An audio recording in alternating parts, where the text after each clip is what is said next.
So I kind of wanted to break down some of my favorite iPhones that are fairly relatively cheap that basically have really solid cameras. Now, these are going to range from a bunch of different iPhones and a bunch of different categories, but I would say kind of the oldest iPhone that I can think of off the top of my head that has a very solid camera that has features somewhat similar to the iPhone 15s that are still very good today is the iPhone 11 Pro. I think this is the sweet spot of a pretty old iPhone, not extremely old, but a 4-year-old iPhone that has very good cameras and that has, still fairly similar features to something like a 15 Pro. Not completely, but I would say like 70% of the iPhone 15 Pro is probably the iPhone 11 Pro in my opinion. So first of all, you're getting a triple camera setup, wide ultra-wide telephoto lens, which is very, awesome. But you're also getting things like, with the iPhone 15 Pro, you're also getting things like cinematic mode and, enhanced features, ProRes RAW. You're not getting that on the 11 Pro. You're still getting portrait mode photos, which is very solid, 4K 60 on the front and the back of this phone, which is amazing.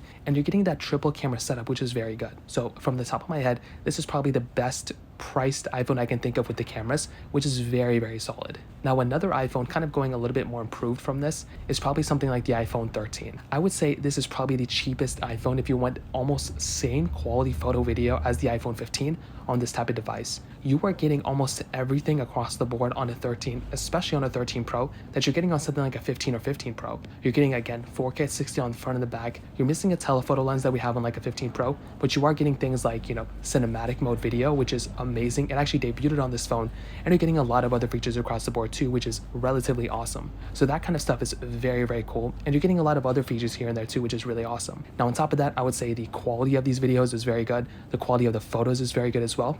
And for the most part, I've had a very good time with these types of photos and videos and this camera in general on something like the iPhone 13, which I think is very cool. So looking forward, it's going to be very interesting to see what happens in the future of these particular phones.